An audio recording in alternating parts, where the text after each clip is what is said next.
Donc, il s'agira de la présentation de Mme Sophie Potvin, qui est étudiante au deuxième cycle en développement territorial et à l'Université du Québec en Outaouais.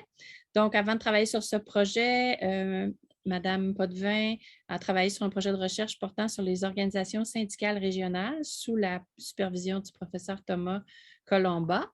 Elle sera accompagnée de Mme Anne-Renée Gravel, qui est professeure en santé et sécurité au travail et en gestion des ressources humaines à l'École des sciences de l'administration de l'Université de TELUC depuis 2012.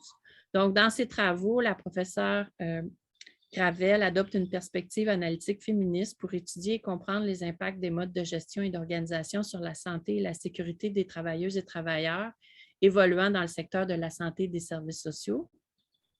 Plus récemment, elle s'intéresse à l'organisation du travail et de la santé et de la sécurité dans les services de répit en contexte de pandémie de COVID-19.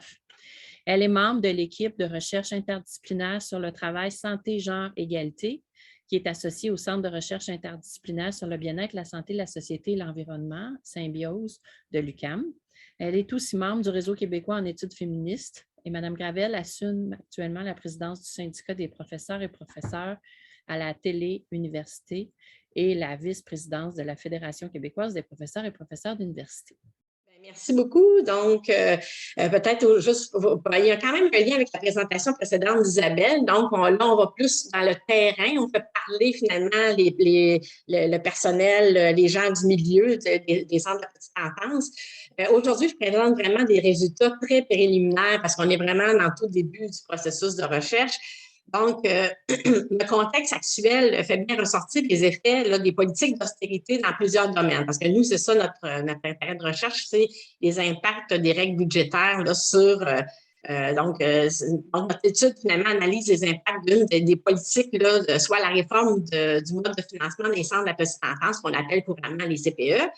Donc, on analyse ces impacts de cette réforme-là sur les conditions de travail des éducatrices et plus particulièrement sur la santé au travail. Donc, on présente aujourd'hui le contexte de notre étude dans les centres de la petite enfance, le cadre analytique, la méthodologie, quelques résultats préliminaires, puis on suivi finalement de la conclusion. Dans le cadre de la présentation d'aujourd'hui, on se concentre là, davantage sur les impacts là, de la pandémie, sur les conditions de travail en CPE et sur la santé des éducatrices. Donc, le gouvernement a annoncé en 2016, pour certains d'entre vous, vous vous souvenez sûrement de cette grande réforme. En 2016, il y a eu un nouveau mode de financement pour les centres de la petite enfance et les garderies subventionnées. Donc, ce nouveau mode de financement des centres de la petite enfance, tant dans son objectif que dans les moyens pour l'atteindre, s'inscrit dans une nouvelle gestion publique par des politiques d'austérité et la substitution de l'État social par l'État ligne. Donc, celui-ci se caractérise par le déploiement des méthodes de production en ligne qui visent en fait à augmenter la productivité en réduisant notamment ce qui est considéré à valeur non ajoutée, comme par exemple en supprimant les temps morts et les actions qu'on juge non essentielles. D'ailleurs, les études sur la gestion en ligne ont montré des effets paradoxaux là, de ce style de gestion. Elle peut représenter une opportunité ou un obstacle à l'amélioration des conditions de travail et à la santé des travailleurs ou des travailleuses là, en fonction de ces conditions d'implantation. Donc, dans le réseau des centres de la petite enfance, cette gestion en ligne s'est traduite par une réforme basée sur l'efficience et l'optimisation des services qui a donc imposé une révision de l'organisation du travail et de certaines conditions de travail. Alors que le financement était attribué par enfant sans condition, voilà que l'État introduit de nouvelles exigences, à défaut de quoi les subventions accordées par enfant seront coupées. C'est notamment le cas du taux de présence globale des enfants qui doit désormais être à 80 % et du taux d'occupation, c'est-à-dire de contrat signé avec les parents qui, lui, doit être à un taux de 90 %. Donc, ainsi, pour éviter une pénalité dans la subvention, les centres de la petite enfance ont dû trouver des stratégies pour que leur taux de présence, d'occupation et de qualification soit conforme aux nouvelles règles budgétaires. Donc, le nouveau mode de financement prévoit une allocation de transition pour les centres de la petite enfance.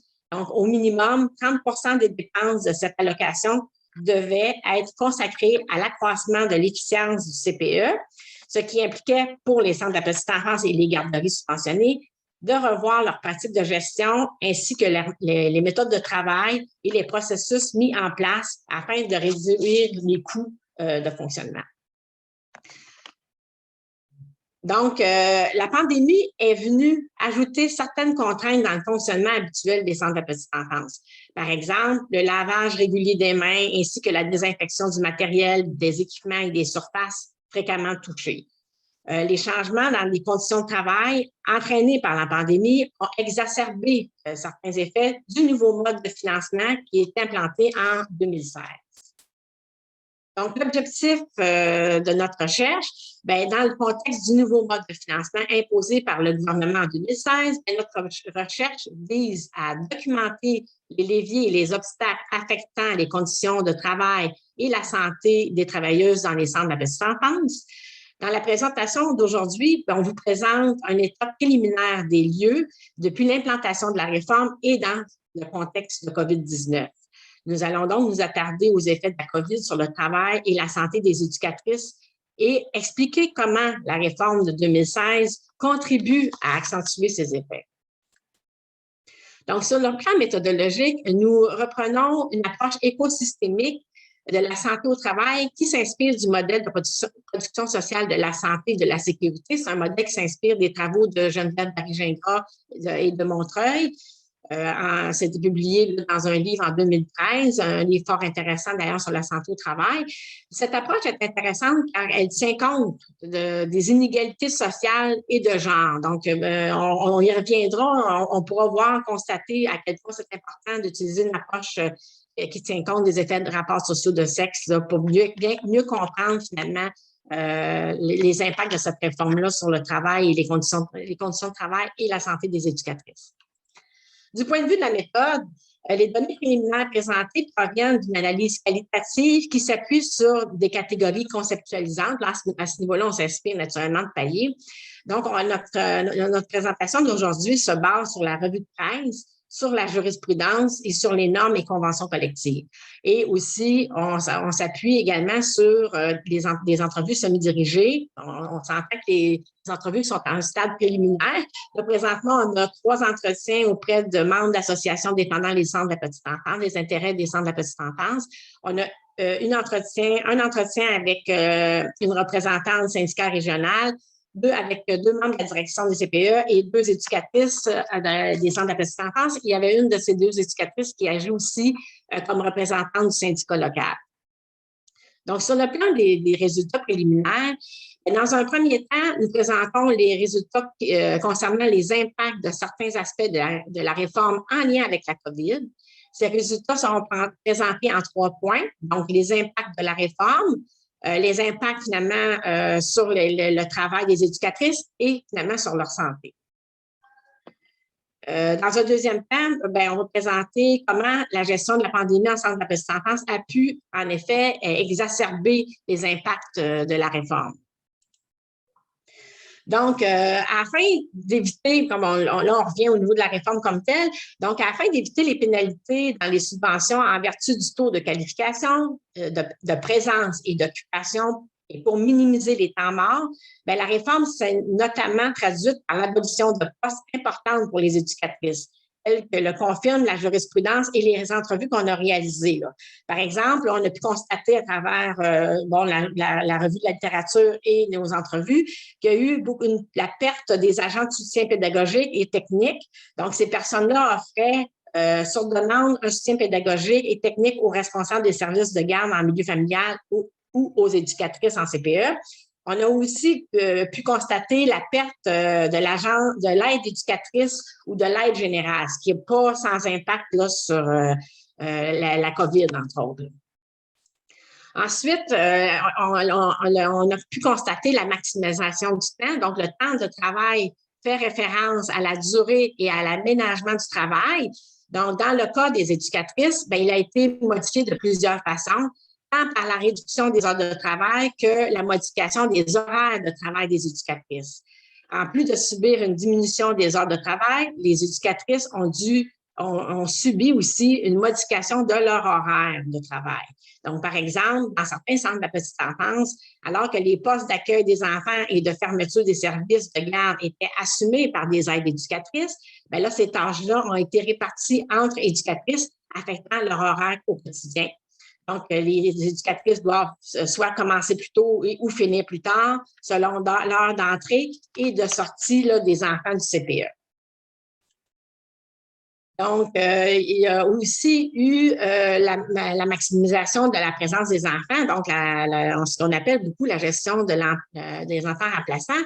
Donc, afin de maximiser les présences des enfants, certains centres de la petite enfance ont recours à des enfants remplaçants ou ce qu'on appelle sporadiques, c'est-à-dire un enfant qui vient de temps à autre remplacer un enfant absent.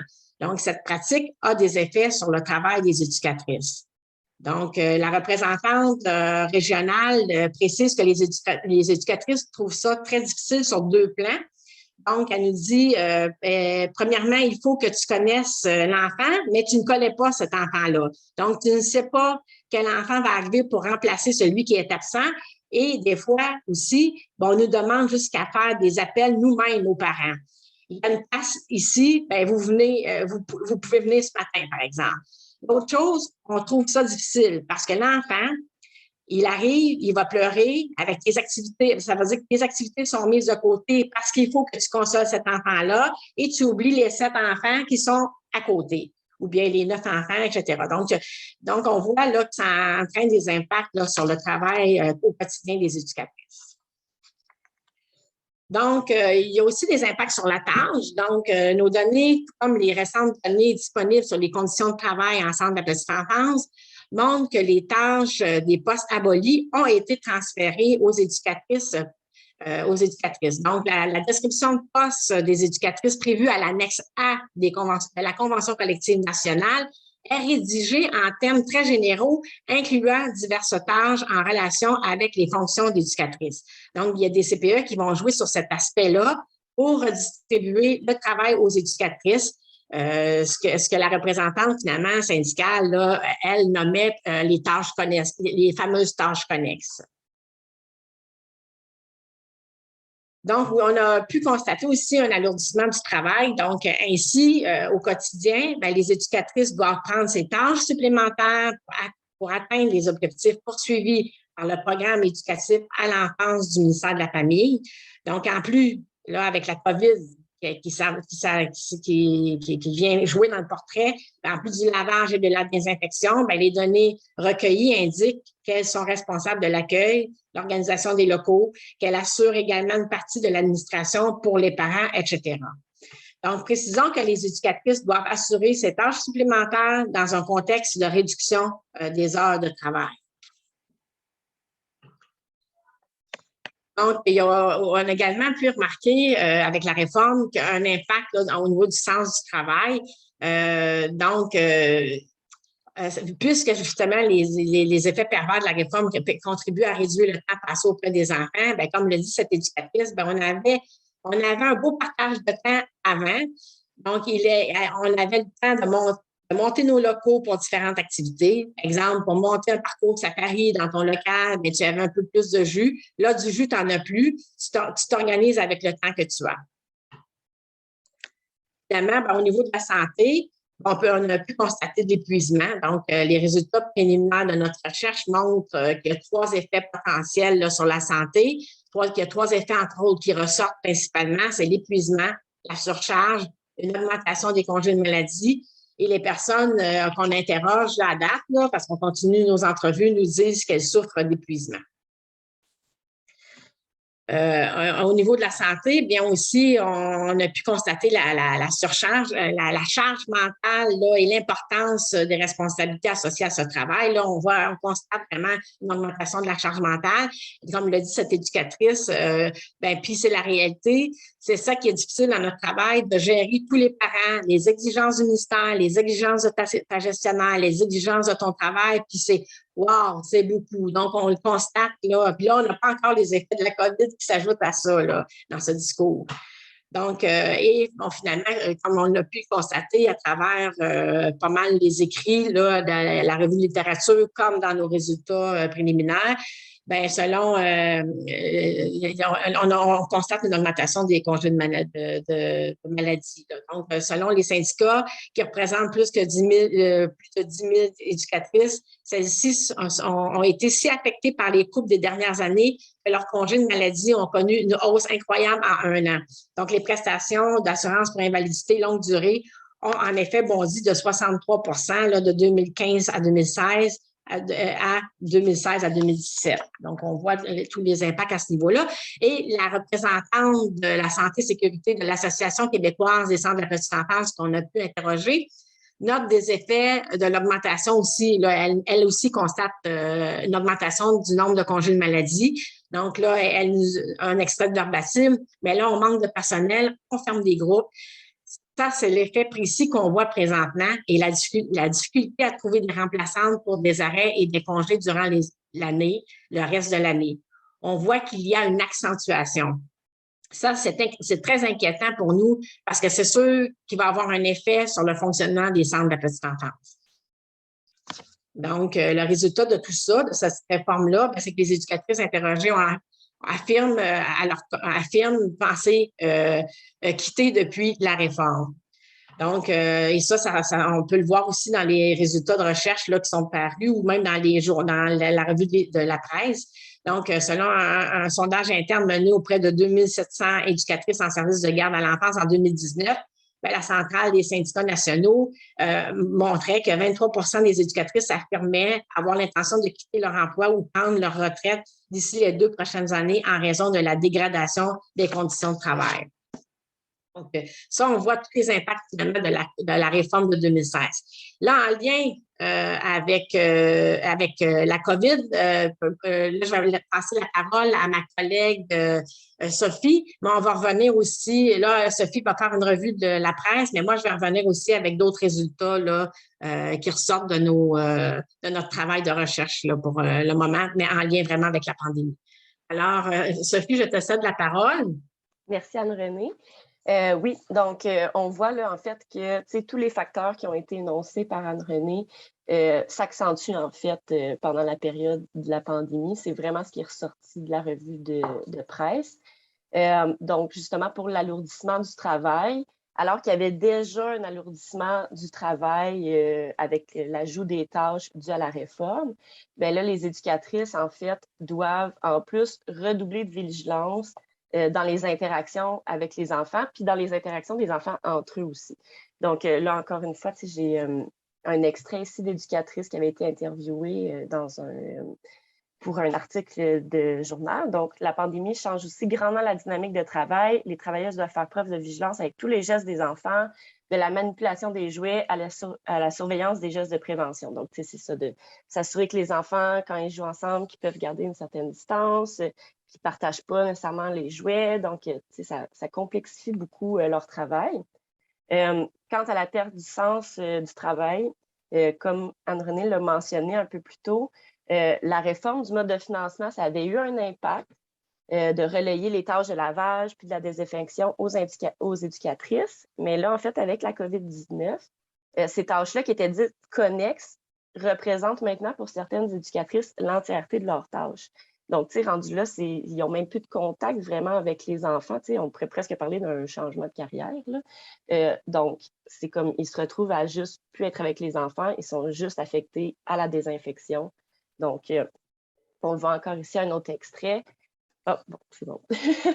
Non, moi, je vais la précédente. Donc, même si ce n'est pas dans sa définition de tâche, une éducatrice du CPE est affectée à temps plein pour désinfecter tous les locaux pendant la journée. Donc, là, c'est là qu'on voit vraiment que tu n'es plus en contact du tout avec les enfants. C'est beau, Anne-Renée, merci.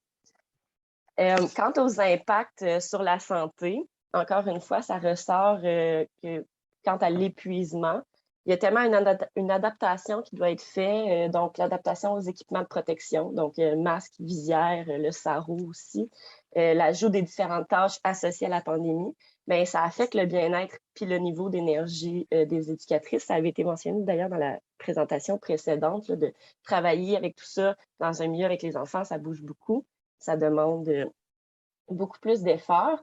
Donc, encore ici, et mine de rien, consacrer 2 heures par jour au lavage et à la désinfection des jouets, des toilettes, de la laiterie et même des murs, bien, ça finit par rentrer dans le corps, comme le faisait remarquer une éducatrice. On voit aussi le thème de la surcharge de travail là, qui est très présent dans la revue de presse. Donc, avec la gestion des groupes bulles pour que les enfants restent ensemble et des mesures sanitaires qui ont été très, très, très changeantes tout au long de la pandémie, ben, la charge de travail, elle est beaucoup plus grande, là. Donc, ici, une directrice nous dit dans un article, c'est 10 fois plus d'ouvrages que gérer 250 enfants, car ce sont toujours des nouvelles directives. Elle indiquait le plus loin dans l'article que ça se passait quand même bien, mais c'est ça, c'est beaucoup plus de travail qu'habituellement. Quant au congé de maladie, ce qui a été beaucoup présent dans la revue de presse, c'est que les éducatrices et les syndicats, en fait, déploraient que les congés de maladie pour l'isolement des éducatrices n'étaient pas rémunérés. Donc, devant s'isoler souvent, les éducatrices ont épuisé très rapidement leur congé de maladie. Donc là, ce qui était aussi craint, c'est que si les éducatrices, à cause des enjeux financiers liés à des congés non payés, ben, que peut-être il y en a qui tairaient des symptômes qui se présenteraient au travail parce que financièrement ne pouvaient pas se permettre d'avoir une autre journée non payée.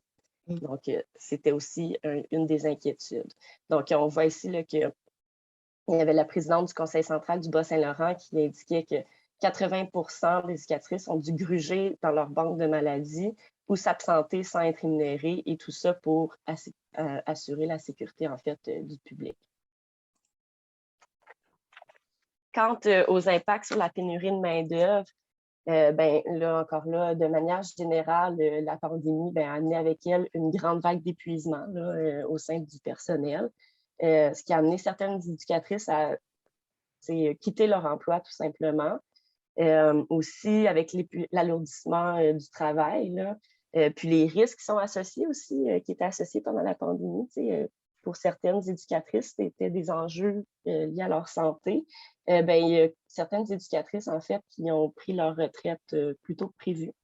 Donc, à cela s'ajoute aussi là, toutes les difficultés de recrutement de remplaçants et de remplaçantes, parce qu'il y en a qui craignaient pour leur santé ou la santé de leurs proches. Donc, tout ça, la pandémie a encore une fois exacerbé ce qui était déjà présent avec la réforme. Donc, on peut le voir ici, là, des éducatrices ont fait le choix de quitter. La pandémie a fait mal, tout le monde est essoufflé, nous sommes toujours restés ouverts et ça demande plus pour le personnel et les gestionnaires. Le résultat de tout ça, c'est du personnel qui décide de quitter le réseau. Donc, puis un peu plus bas, on a un extrait aussi du Journal de Québec. Donc, à cause de la pandémie, plusieurs personnes ont décidé de ne plus faire de remplacement, inquiètes pour leur santé ou celle de leurs proches. Donc, tout ça, évidemment, ça n'a pas aidé ce qui avait déjà été énoncé par ma collègue. Donc, la pandémie a augmenté la charge de travail, puisque en plus de faire ressortir à quel point les conditions de travail étaient difficiles, mais le contexte de la pandémie a exacerbé les risques à la santé des éducatrices. Donc, dans les études justement de Nathalie Bira, de la distanciation sociale et les tâches des désinfections plutôt, le fait de rassurer les parents, les informer, gérer les nouvelles directives gouvernementales, toutes ces tâches-là, ça a augmenté la charge et c'est pas sans effet sur le bien-être des éducatrices, là. Donc, les études de Bira montrent là, à quel point il y a une réduction du bien-être et une augmentation du stress. Donc, cette surcharge survient dans un contexte où la réforme avait déjà eu pour effet des effets sur le travail et la santé des éducatrices. Donc, par exemple, dans le contexte de la réforme, certains CPE avaient aboli des postes en lien avec les charges de désinfection et de nettoyage. Puisque leur convention collective le permettait, ces tâches-là avaient été transférées aux éducatrices et en contexte de COVID, ces tâches se sont multipliées et ça donne les résultats qu'on voit aujourd'hui. Donc, dans la même logique des postes d'aide éducatrice, que les aides éducatrices assumaient notamment là, pour l'accueil des enfants et la fermeture du service, bien, ont aussi été abolies et ces tâches-là sont réparties entre éducatrices. Donc, en contexte de pandémie, bien, en vertu des protocoles sanitaires, bien, les parents qui ne peuvent plus entrer dans les centres dans la petite enfance pour déshabiller, par exemple, les enfants dans certains CPE, bien, ces tâches-là, ils viennent finalement mettre ces tâches supplémentaires-là qui sont transférées aux éducatrices, bien, viennent mettre une pression là, sur la maximisation du temps de travail des éducatrices. Donc, à l'inverse, la décision du gouvernement de suspendre temporairement la mesure exigeant un taux de présence de 80 pour éviter les pénalités liées au nouveau mode de financement durant la pandémie a quand même un effet bénéfique dans le milieu. Donc, cette mesure évite le recours aux mesures de maximisation de la présence des enfants. Donc, le recours là, aux enfants remplaçants, pratique qui a parfois des effets pervers sur les conditions de travail des éducatrices, comme on a pu le voir précédemment. Donc, sur le plan de la COVID et des impacts là, sur le travail, bien, la gestion des mesures sanitaires, naturellement, on l'a vu un peu là, avec la présentation de Sophie, vient alourdir finalement les tâches connexes. Donc, comme elle dit, on le dit même, on le voit même dans nos entrevues actuellement, bien, aujourd'hui, avec le coronavirus, avec tout ce que avec tout ce qu'on nous demande, bien, je m'occupe plus des enfants, je m'occupe juste de désinfecter et laver. Puis là, il y a aussi la perte du sens de travail, là, c'est ce qui est quand même important à noter parce que ça, les éducatrices nous en parlent quand même beaucoup. Donc, de demander à une éducatrice de ne pas donner d'affection à un enfant, c'est comme demander à un poisson de nager sans eau. Donc, on voit là les règles, finalement, que les éducatrices trouvent que les règles vont à l'encontre du besoin des enfants. On a pu voir aussi précédemment dans la recherche d'Isabelle que ça affectait finalement le développement des enfants. Et on peut peut-être terminer là sur les impacts de la santé. On a pu voir avec des recherches de Nathalie, justement, qu'il y avait une augmentation du stress chronique en raison de la charge de travail qui ne cesse d'augmenter avec les consignes et les autres politiques de sécurité, là. Donc, ça, on le constate aussi à travers nos recherches, puis on a pu le constater à travers la revue de la littérature. Donc nos entrevues ont révélé que pour pallier à cette pénurie, une directive d'assouplissement temporaire des normes de qualification a créé un nouveau statut, soit les remplaçantes et les remplaçants temporaires qualifiés. Ça, c'est quand même important de le dire avant de conclure la présentation d'aujourd'hui. Cependant, en vertu du nouveau mode de financement, le taux de qualification des éducatrices a un effet direct sur la subvention reçue par les CPE. Donc, en vertu des règles budgétaires pour l'exercice financier 2021-22, le facteur d'ajustement pour la qualification réduit le montant des services directs ajustés pour la rémunération si le taux de qualification du personnel de garde des centres de petite enfance est inférieur à 64,16 %. Autrement dit, puisque la directive précise que les remplaçantes temporaires qualifiées le sont exclusivement aux fins du respect du ratio de qualification précisé à l'article 23 du règlement, ils ne peuvent pas être comptés dans le taux de qualification prévu dans les règles budgétaires et des CPE pour être pénalisés dans leur subvention pour avoir eu recours à des remplaçantes et des remplaçants temporaires qualifiés. Donc, il y a ici, il semble ici avoir une contradiction entre les règles et les mesures octroyées pendant la pandémie. Selon les résultats de l'étude menée par Eddy et ses collaborateurs durant la pandémie de COVID-19, les éléments relatifs à la structure organisationnelle et politique, donc qui touchent les programmes politiques, modes de gestion, sont ceux permettant le mieux de prévenir le roulement du personnel éducatif à la petite enfance. Toutefois, la qualité des relations au travail et les croyances ainsi que les valeurs professionnelles permettraient également de maintenir un taux de roulement plus faible. Nos résultats aussi tendent à confirmer cette tendance. Donc, les résultats qu'on a présentés, finalement, montrent l'effet combiné de la réforme et de la COVID. Ces effets combinés-là ont des impacts réels sur la santé des travailleuses. Et même notre membre à l'Association québécoise des centres de petite enfance le constatait également. Peut-être juste une petite note pour le mot d'avenir, puisqu'il ne me reste plus de temps. Nous, ce qu'on a pu constater, c'est qu'il y a quand même eu des améliorations avec la négociation collective. Les travailleuses ont pu obtenir une amélioration de leurs conditions salariales, mais tous les risques liés à la santé au travail demeurent encore aujourd'hui invisibles, ce qui nous amène là, à la nécessité de faire une analyse du travail des éducatrices avec une perspective là, de rapport socio-sexe pour faire sortir ces invisibilités-là du travail. Donc, je terminerai en gros rapidement sur cette note là, de l'importance d'utiliser un point de vue féministe là, pour étudier les conditions de travail des éducatrices. Merci beaucoup, Mme Gravel et Mme Potvin, pour cette présentation très riche, avec beaucoup d'informations. C'était très intéressant. Pour des données préliminaires, il y a beaucoup de matériel. Donc, merci. On arrive à la période de questions. Donc, est-ce qu'il y a des commentaires, des questions, des suggestions, des pistes de réflexion qui vous viennent suite à cette très belle présentation? Oui, merci beaucoup. C'était vraiment, vraiment intéressant. Puis évidemment, ça ajoute du contenu à ma présentation en lien avec les impacts là, sur le réseau. J'aurais vraiment beaucoup de choses à dire, mais je vais vite là, avec...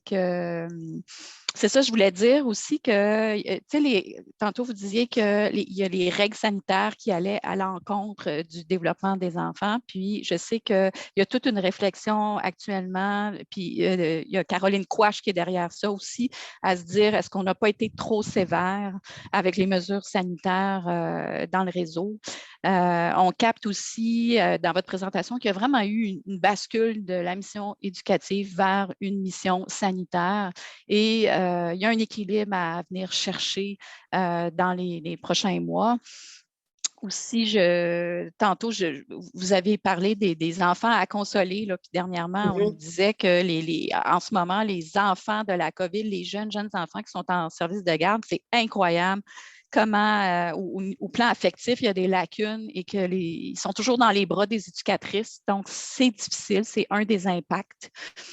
Puis, un commentaire que je me faisais, vous écoutez, la pénurie de personnel puis l'épuisement, il y a ça dans d'autres réseaux aussi.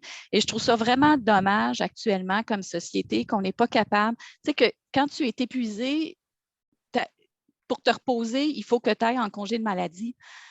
Tu sais, des fois, il faut juste que tu diminues ton nombre de journées de travail. Tu ne peux pas nécessairement t'en aller en congé de maladie, mais c'est comme dans notre système en ce moment, ça, ce n'est pas possible. Et tout repose, je veux dire, quelqu'un qui est fatigué puis qui dit non, moi, je voudrais travailler juste mes heures puis tout ça, bien, ça fait vivre la culpabilité. Et là, ça, finalement, fait que tu t'en vas en congé de maladie. Donc, tu sais, il y a des gens qui sont à la retraite, qui reviennent travailler, qui placent leurs conditions, puis finalement, les conditions, c'est impossible à respecter. Donc, ils sortent du réseau puis disent, ben, je vais retourner à ma retraite. Donc, socialement, face à la pénurie de main-d'œuvre, là, on a vraiment des questions à se poser puis à repenser le système autrement. Bien, effectivement, puis c'était pas pour rien quand les éducatrices revendiquaient le 4 jours semaine. Vous vous souvenez, pendant la période, pendant la grève, bien, pendant la négociation, c'était ça, là, c'est le besoin de se ressourcer, le besoin aussi de prendre du temps pour préparer, comme si l'éducation à la petite enfance, ça ne demandait pas de préparation, c'était une vocation. C'est ça aussi, c'était là, au moins, le gouvernement a quand même répondu par rapport au temps accordé pour permettre aux éducatrices de préparer leur journée. Mais il reste encore quand même pas mal de travail à faire. Puis c'est pour ça qu'on a besoin vraiment de faire de la recherche, peut-être avec un point de vue plus féministe pour justement faire ressortir ce qu'on ne voit pas, là, c'est ce que la population considère, ça fait partie du travail, mais c'est pas mal plus complexe que ça. C'est l'aspect tout qualifié, l'aspect qualifiant justement du travail qu'on ne voit pas. C'est demandant aussi comme tâche au niveau de la charge mentale, c'est la surveillance. Ça, j'ai déjà fait une petite recherche, moi, sur le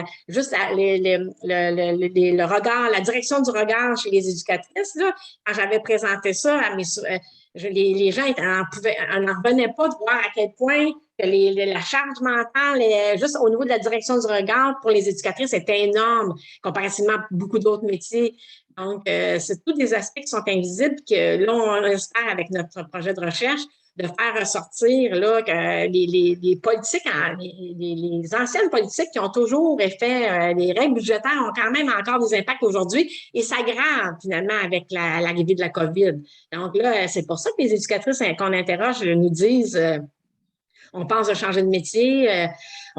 Puis là, même avec les augmentations salariales, on continue à faire des entrevues, mais il reste que l'épuisement est encore là. Cet impact-là est toujours présent. Oui. Bien, merci beaucoup, Mme Gravel, pour toutes ces réflexions.